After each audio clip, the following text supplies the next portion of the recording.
आप सभी को मेरा नमस्कार। एक बार धर्मराज युधिष्ठिर ने ज्ञान के विस्तार के लिए श्री कृष्ण से कहा, हे भगवन, भाद्रपद शुक्ल एकादशी का क्या नाम है? कृपा करके मुझे इसकी विधि तथा इसका महात्म्य कहिए। युधिष्ठिर के सवाल का जवाब देते हुए भगवान श्री कृष्ण कहने लगे कि भाद्र शुक्ल पक्ष की एकादशी अति पावन, पुण्यदायिनी, स्वर्ग और मोक्ष को देने वाली एकादशी है, जो समस्त पापों का नाश करती है। इस अति उत्तम वामन एकादशी का महात्म्य मैं तुमसे कहता हूँ, तुम ध्यान पूर्वक सुनो। इसे पद्मा एकादशी, परिवर्तनी एकादशी, जयंती एकादशी, जलझूलनी एकादशी अथवा डोल ग्यारस भी कहा जाता है। अगर कोई व्यक्ति इस एकादशी के दिन यज्ञ हवन करता है तो उसे वाजपेय यज्ञ का फल प्राप्त होता है। पापियों का नाश करने के लिए इस व्रत से बढ़कर और कोई उपाय नहीं है। जो मनुष्य इस दिन मेरे वामन रूप की पूजा करता है उसे तीनों लोक पूज्य होते हैं। इस व्रत को करने से मोक्ष की प्राप्ति होती है। जो भी भाद्रपद शुक्ल पक्ष की एकादशी को व्रत और पूजन करता है उसे वही फल प्राप्त होता है जो फल ब्रह्मा विष्णु सहित तीनों लोकों का पूजन करने से प्राप्त होता है।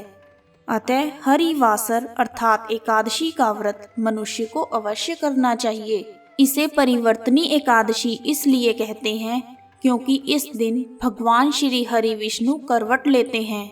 श्री कृष्ण के वचन सुनकर युधिष्ठिर ने कहा, हे भगवान, मुझे अति संदेह हो रहा है। आप किस तरह करवट लेते हैं और किस तरह सोते हैं? आपने किस तरह राजा बलि को बांधा और कैसे वामन रूप धारण किया? जब आप सो रहे होते हैं तब मनुष्य का क्या कर्तव्य है? कृपा करके मुझे विस्तार से बताएं। श्री कृष्ण ने कहा, हे राजन, वामन एकादशी की व्रत कथा को ध्यान पूर्वक सुने। त्रेता युग में राजा बलि नाम का एक दैत्य था। वह मेरा परम भक्त था। उसने मुझे प्रसन्न करने के लिए कई तरह के वेद सूक्तों के द्वारा मेरा पूजन किया था। साथ ही वह लगातार ब्राह्मणों का पूजन करता था तथा यज्ञ के आयोजन करता था, लेकिन वह इंद्रदेव को अपना शत्रु मानता था। यही कारण था कि उसने इंद्रलोक तथा सभी देवताओं पर आक्रमण कर अपना आधिपत्य हासिल कर लिया था। बलि से सभी देवतागण बेहद दुखी थे। ऐसे में वह सभी एकत्रित होकर भगवान श्री हरि के पास गए। बृहस्पति देव सहित इंद्रदेव प्रभु के निकट आ गए और नतमस्तक हो गए। वह वेद मंत्रों से भगवान श्री हरि का पूजन करने लगे। उनकी पूजा अर्चना से प्रसन्न होकर उनकी सहायता हेतु मैंने वामन रूप को धारण किया। यह मेरा 5वां अवतार था। वामन रूप में मैंने अत्यंत तेजस्वी स्वरूप से राजा बलि को परास्त किया। इतना सुनकर धर्मराज युधिष्ठिर बोले, हे जनार्दन, वामन अवतार में आपने दैत्य महाबली को कैसे जीता? श्री कृष्ण ने कहा, जब मैं राजा बलि के पास गया तो मैंने उनसे 3 पग भूमि की भिक्षा मांगी। राजा बलि ने इस इच्छा को तुच्छ समझा और मुझे वचन दे दिया वह मुझे 3 पग जमीन दे देगा। मैंने अपने त्रिविक्रम रूप को बढ़ाकर भूलोक में पद, भुवरलोक में जंघा, स्वर्गलोक में कमर, महलोक में पेट, जनलोक में हृदय, यमलोक में कंठ की स्थापना कर सत्यलोक में मुख और उसके ऊपर मस्तक स्थापित किया। सूर्य, चंद्रमा आदि सब ग्रह और देवता गणों ने अलग अलग तरह से वेद सूक्तों से प्रार्थना की। तब मैंने राजा बलि का हाथ पकड़ा और कहा, हे राजन, एक पग से पृथ्वी, दूसरे पग से स्वर्गलोक पूर्ण हो गए। अब तीसरा पग मैं कहाँ रखूं? इतने में ही राजा बलि ने अपना मस्तक मेरे सामने झुका दिया। ऐसे में मैंने अपना तीसरा पग उनके मस्तक पर स्थापित कर दिया और उन्हें पाताल लोक भेज दिया। राजा बलि की विनम्रता देखकर मैंने उनसे कहा, मैं हमेशा तुम्हारे पास ही रहूंगा। फिर भाद्रपद शुक्ल एकादशी के दिन बलि के आश्रम में मेरी मूर्ति की स्थापना की गई। ठीक इसी तरह दूसरी मूर्ति क्षीर सागर में शेषनाग के पृष्ठ पर स्थापित की गई। इसके पश्चात श्री कृष्ण ने कहा, हे धर्मराज, इस एकादशी के दिन भगवान श्री हरि विष्णु सोते हुए करवट लेते हैं। ऐसे में इस दिन भगवान विष्णु का पूजन करना चाहिए। वह तीनों लोकों के स्वामी हैं।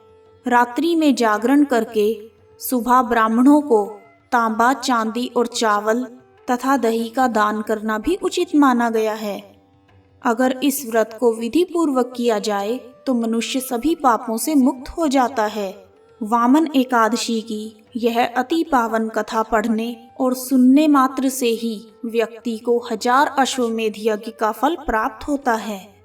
इसी अति पावन पुण्य एकादशी के दिन श्री कृष्ण भगवान माता यशोदा के साथ पहली बार भ्रमण के लिए निकले थे। इसीलिए इसे डोल ग्यारस के रूप में भी मनाया जाता है।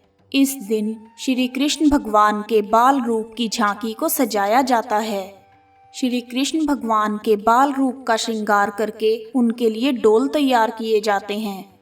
डोल को बहुत सुंदर भव्य रूप में झांकी की तरह सजाया जाता है। फिर नगर में ढोल नगाड़ों, नाच गानों के साथ इनकी यात्रा निकलती है। पूरे नगर में प्रसाद बांटा जाता है। जिस स्थान में पवित्र नदियाँ जैसे नर्मदा, गंगा, यमुना आदि होती हैं, वहाँ श्री कृष्ण भगवान जी को नाव में बैठाकर घुमाया जाता है। नाव को एक झांकी के रूप में सजाते हैं और फिर यह झांकी उस स्थान के हर घाट में जा जाकर श्री कृष्ण भगवान के रूप में दर्शन देती है और प्रसाद बांटती है। कृष्ण भगवान के इस मनोरम दृश्य को देखने के लिए हर घाट पर लोगों की भीड़ जमा रहती है। झांकी के बाद श्री कृष्ण के बाल रूप की मूर्ति को वापस मंदिर में लाकर स्थापित कर दिया जाता है। इस एकादशी के व्रत के प्रभाव से मोक्ष की प्राप्ति होती है और समस्त पापों से मुक्ति मिल जाती है। इस व्रत को करने में स्वच्छता का विशेष रूप से ध्यान रखा जाता है। एकादशी का दिन भगवान श्री हरि विष्णु को अत्यंत प्रिय होता है। जो भी भक्तजन एकादशी के दिन भगवान श्री हरि विष्णु का ध्यान कर उनकी पूजा अर्चना करते हैं, उन्हें 100 अश्वमेध यज्ञों का फल प्राप्त होता है और समस्त पापों से छुटकारा मिलता है और अंत में मोक्ष की प्राप्ति होती है। कथा समाप्त। कहानी सुनने वालों का भी भला और सुनाने वालों का भी भला। जय श्री हरि विष्णु भगवान।